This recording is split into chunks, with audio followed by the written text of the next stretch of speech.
বেশি নিন, কোনো অসুবিধা নেই। তা আমি একটা ছোট দয়ার কথা বলবো। ঠাকুরের দয়া। আমি এটা 2012 সালের কথা। 2012 সালে আমি উড়িষ্যার ভুবনেশ্বরে ছিলাম।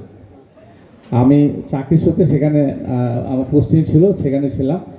আর আমার ছেলে সেই সময় 12 ক্লাসে পড়ে। আমি ওই সময় 2012 সালে আমরা নতুন একটা গাড়ি কিনেছিলাম, নতুন গাড়ি একদম। আর সে আমার ছেলে ছোট থেকে গাড়ি চালানো, ছোটবেলা থেকেই গাড়ি চালানো আমার সঙ্গে আমার কুলে থেকে থেকে শিখে গিয়েছিল। তো 2012 সালের ফেব্রুয়ারি মাসের 12ই ফেব্রুয়ারি দিনটা সে আমার কাছ থেকে চাবি বললো, রাত্রি তখন 11টা বাজে, আমাকে বললো বাবা আমি গাড়ি চালাবো, আমি যাব একটু লং ড্রাইভে। আমি থাকি ভুবনেশ্বরে, হাইওয়ের ধারে, মানে ন্যাশনাল হাইওয়ের ধারে। আমাকে রাতে 11টার সময় গাড়ি চাবি চাইলো। আমি তো দিদির নারাজ, কিন্তু সে নাছর বান্দা, সে নেবেই নেবে। গাড়ি রাত 11টার সময় আমার কাছে গাড়ি চাবি নিয়ে গেল। গাড়িতে ড্রাইভার আছে আমার বাড়িতে, ড্রাইভারকে বললাম তুই সঙ্গে যা। সে সঙ্গে গেল ঠিকই, কিন্তু গাড়ি তো আমার ছেলে চালাবে, লং ড্রাইভে যাবে এবং মানে হাইওয়েতে যা হয় অ্যাডভেঞ্চার করবে, মানে গাড়ি চালাবে। 11টার সময় নিয়ে গিয়ে বেরোলো। আমি তো দূর দূর মুখে বাড়িতে বসে আছি। ঠিক আধা ঘন্টা পর ভুবনেশ্বর থেকে কটক 20-22 কিলোমিটার দূরে গেছে। আমার কাছে ড্রাইভার আমাকে ফোন করছে যে দাদা আপনি তাড়াতাড়ি কটকে আসুন, গাড়ি অ্যাক্সিডেন্ট হয়েছে।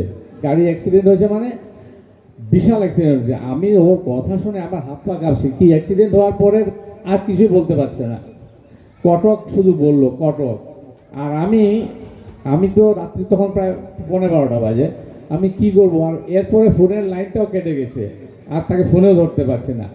আর বলল যে কটক থেকে, কটকে যে মহানন্দীর উপরে যে ব্রিজটা, তার উপরে। আমি বুঝতেই পারছি না ব্রিজ থেকে গাড়ি জলে পড়ে গেল কিনা, বেঁচে আছে কিনা, আর কেউ ও কীভাবে ফোন করছে। আমি আমাদের পরিচিত একজন ঠিকাদার, তাকে আমি আমার পাড়াতেই থাকে, তাকে আমি ফোন করলাম যে এরকম অ্যাক্সিডেন্ট হচ্ছে, আপনি আসুন। তাকে নিয়ে আমি ওই রাত 12টা প্রায় বাজে আমি কটকে যাই। গিয়ে দেখি ওই মহানদী ব্রিজের উপরে 1 কিলোমিটার ধরে রাস্তা ব্লক, রাস্তা গাড়িতে ট্রাক জাম হয়ে আছে, মানে অ্যাক্সিডেন্ট হয়েছে তো তাই জাম হয়ে আছে। আমি 1 কিলোমিটার আগে নেমে মানে হন্তদন্ত হয়ে যাচ্ছি ওই ওই ভাই ওই দাদাটির সঙ্গে। কি দেখবো আমি জানি না, মৃত দেখবো না জীবিত দেখবো না কি দেখবো। আমি যখন পৌঁছালাম আরও প্রায় 15-20 মিনিট লাগলো। পৌঁছে যখন গেলাম আমি ব্রিজের উপরে, গিয়ে দেখি আমার ছেলে একটা কর্নারে দাঁড়িয়ে আছে, মাথা নিচু করে, পুলিশ সব আছে। গাড়িটা, যে গাড়িটা নিয়ে যাচ্ছিল, সেই গাড়িটা ওই ব্রিজের উপরে 130 কিলোমিটার স্পিডে গাড়িটা আমার ছেলে চালাচ্ছিল। উল্টো দিক থেকে একটা ট্রাক আসছিল, তাকে ওভারটেক করতে গিয়ে গাড়ির ব্রিজের রেলিংয়ে ধাক্কা খেয়ে 130 কিলোমিটার স্পিডে গাড়ি ছিল, গাড়িটা উল্টে যায়। মানে ভল্ট খেয়ে 3-4টা ভল্ট খেয়ে গিয়ে একটা পয়েন্টে গাড়িটা আপসাইড ডাউন, মানে চাকা উপর দিকে, গাড়ির ছাদ নিচ দিকে, এই অবস্থায় গাড়িটা থামে।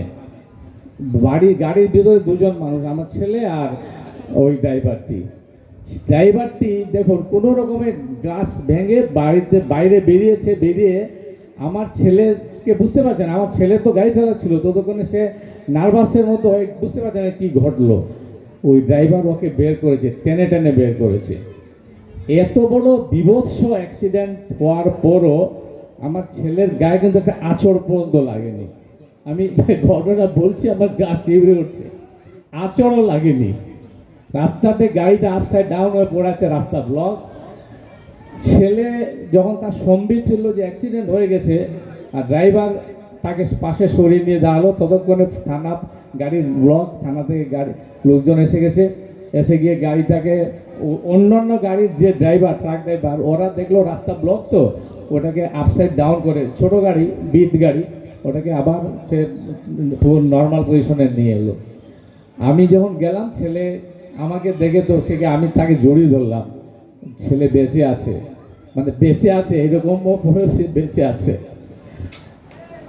ঠাকুরের দয়ায় আমি তার একদিন পরদিনই দেওঘরে ফোন করি এবং তারপরের দিন ডাইরেক্টলি ট্রেন ধরে ভুবনেশ্বরে যাই এবং ভুবনেশ্বর থেকে দেওঘর যাই এবং আচার্যদেবের কাছে, মানে আচার্যদেব বর্তমান আচার্যদেব, তখন তো তিনি আচার্যদেব হননি, তিনি বাবাইদাকে নিবেদন করি ঘটনাটা। বাবাইদা বললেন আপনি থাকবেন, আজকে থাকবেন, আপনি যাবেন না, আমি ওর সঙ্গে পরের দিন কথা বলবো। যেদিন আমি গিয়ে পৌঁছলাম তারপর দিন আচার্যদেব, মানে তখন পূজনীয় বাবাইদা, তার সঙ্গে কথা বললেন।